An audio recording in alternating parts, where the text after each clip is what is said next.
Assalamualaikum warahmatullahi wabarakatuh. Halo anak-anak ibu, siswa-siswi kelas 8F dan kelas 8G SMP Darussalam. Mudah-mudahan kalian semua senantiasa dalam keadaan sehat. Dan ibu ingatkan, masih tetap harus semangat karena sebentar lagi kita akan menghadapi ulangan akhir semester. Insya Allah akhir November nanti. Pada pembahasan kali ini, ibu akan melanjutkan materi pelajaran seni budaya di pertemuan yang ke-14. Dibuka buku LKS-nya bab 4. Materi kita tentang teknik dasar pantomim. Silakan disiapkan dulu. Sudah siap semua ya? Kita mulai dengan mengucap basmalah. Bismillahirrahmanirrahim. Disimak baik-baik ya anak-anak ibu.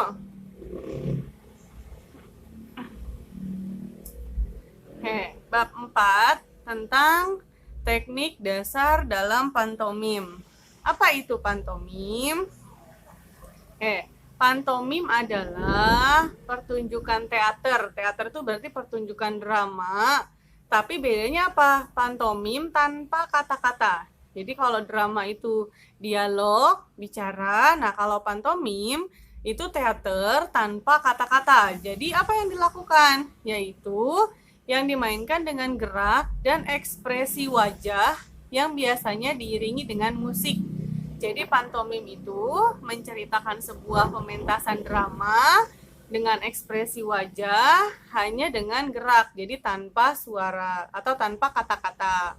Pantomim merupakan seni pertunjukan yang penampilannya lebih mengandalkan pada gerak tubuh dan ekspresi wajah.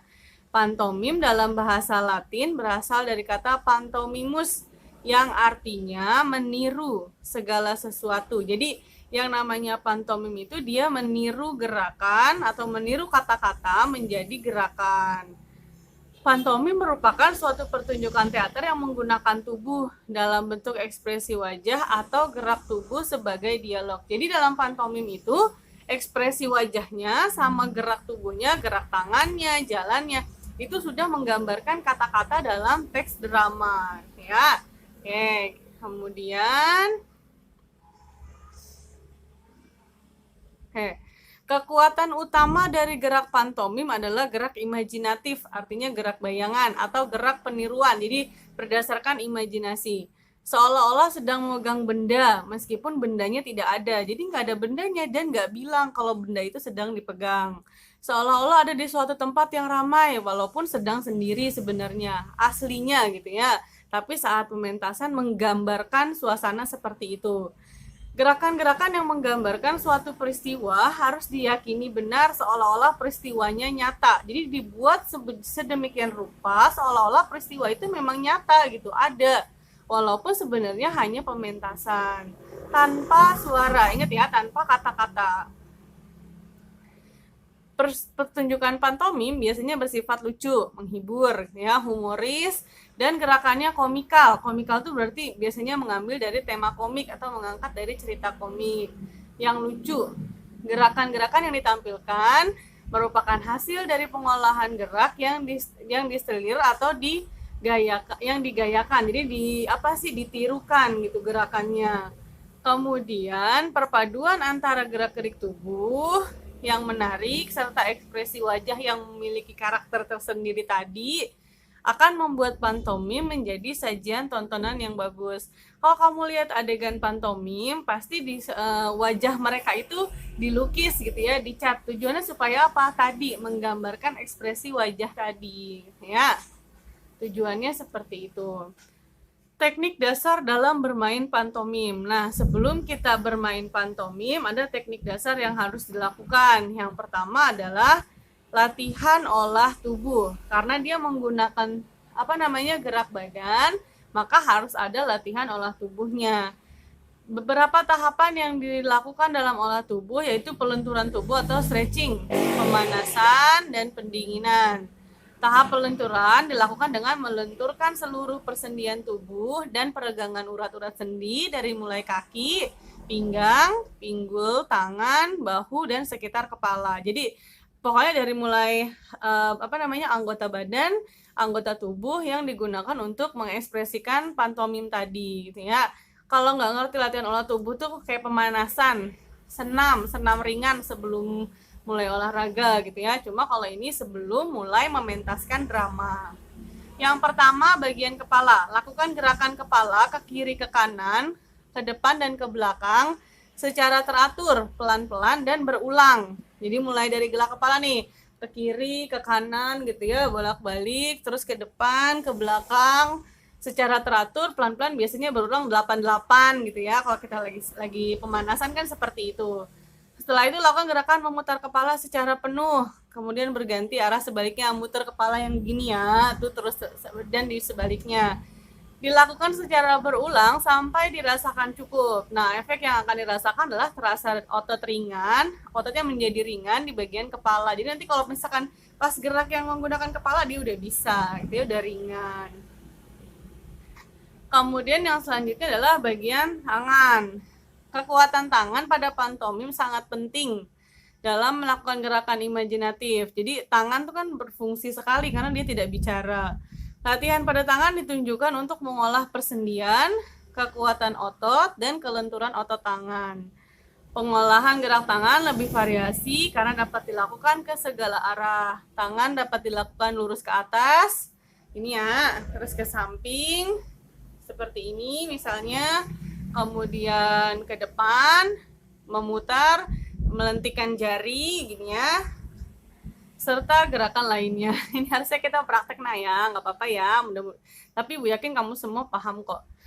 Yang ketiga, bagian badan, meliputi bagian perut, dada, dan punggung. Pengolahan ketiga bagian badan ini memiliki peran penting bagi seorang pemain teater karena merupakan bagian yang memberikan efek pada sikap tubuh peran. Jadi sikap tubuhnya juga diperhatikan. Latihan yang dilakukan pada bagian badan ini dapat dilakukan dengan menggerakkan dan melenturkan badan ke depan, dengan membungkuk, dan ke belakang dengan menekuk pada bagian perut. Nanti ada contohnya di akhir ya, nanti kamu bisa lihat. Karena Ibu nggak mungkin nyontohin di sini. Bagian pinggul. Bagian pinggul juga penting untuk diolah agar gerakan tubuh lebih lentur dan fleksibel. Pada bagian pinggul, gerakan tubuh dapat dilakukan ke samping, ke depan, dan membungkuk. Kaki.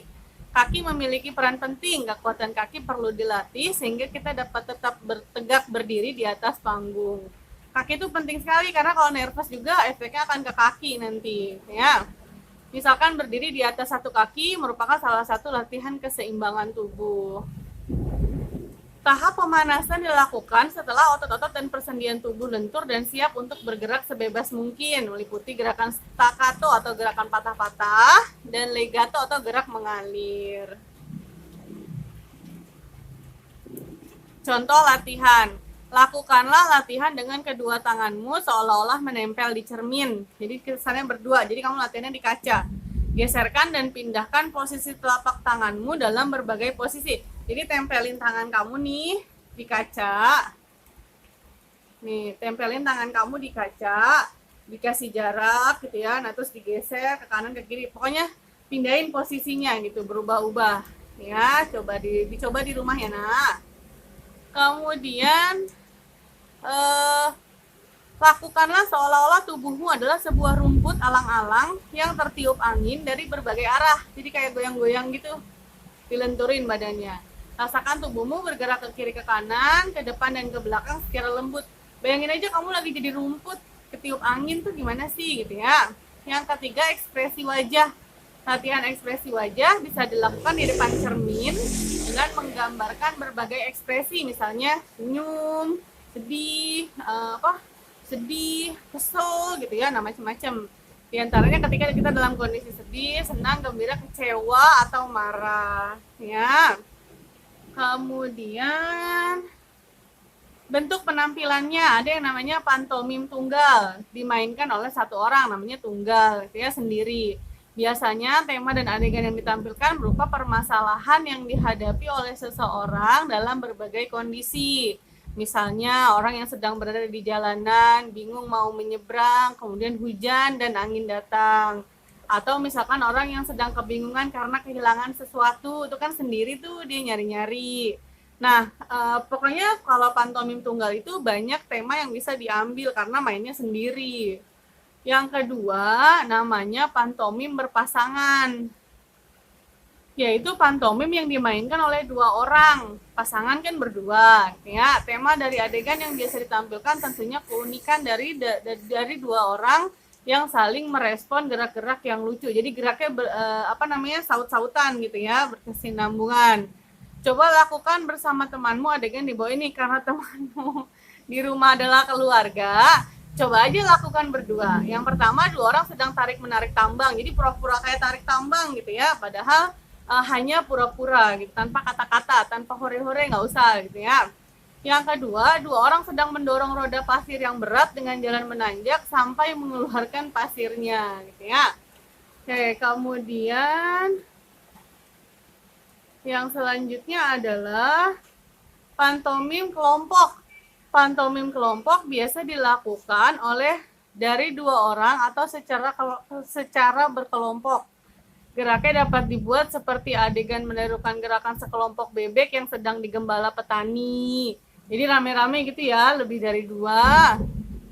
Atau di sebuah pasar yang ramai dengan berbagai macam aktivitas. Pokoknya dilakukan secara bersama-sama. Ya. Yang terakhir, nah ini contoh gerakan pemanasannya ya. Ini contoh gerakan pemanasannya. Itu gerakan yang pertama, gerakan tangan, kelenturan tangan, kanan, kiri, dan kaki.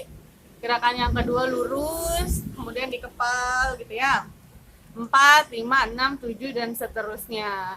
Oke anak-anak ibu, tugasnya adalah kalian menirukan gerakan ini di rumah, lalu mintalah orang tua kalian atau kerabat kalian yang ada di rumah untuk memfoto posisi kalian dalam bentuk seperti ini.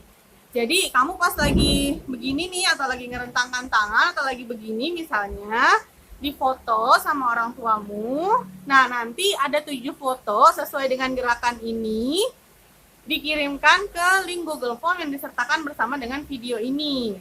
Ya, Ibu ulang. Jadi tugasmu adalah menirukan gerakan olah tubuh pada pantomim ini. Ada 7 gerakan yang dibuat. Kemudian mintalah orang tuamu untuk memfoto, atau kerabat atau tetangga yang ada di rumah untuk memfoto. Kemudian upload foto gerakanmu di link Google Form yang disertakan bersama dengan video ini. Ya, selamat mengerjakan anak-anak ibu. Ingat nggak usah malu karena linknya hanya ibu yang ngoreksi. Teman-temannya nggak tahu, teman-temannya nggak bisa lihat. Jadi cuma ibu yang ngoreksi pure untuk ambil nilai praktek, karena kita tidak mungkin praktek di semester ini gitu ya. Jadi kalau sampai nggak ngerjain, ya jangan nyesel nanti kalau nilai seni budayanya kosong di rapot. Ya, ini hukumnya wajib, jadi harus diisi. Dan batas waktu mengerjakan, ibu tunggu sampai jam 10 malam. Jadi nggak usah takut kalau orang tuanya kerja, baru pulang sore atau malam, sehingga harus baru bisa ngerjain malam. Nggak apa-apa, ya ditunggu sama ibu sampai jam 10 malam. Selamat mengerjakan. Tetap semangat, di rumah aja, sebentar lagi kita UAS, dan mudah-mudahan sebentar lagi kita bisa segera bertemu di sekolah bersama-sama. Kurang lebihnya ibu mohon maaf, mudah-mudahan materi yang ibu sampaikan dapat dipahami dengan baik dan dapat menjadi ilmu yang manfaat bagi kalian semua. Terima kasih. Assalamualaikum warahmatullahi wabarakatuh.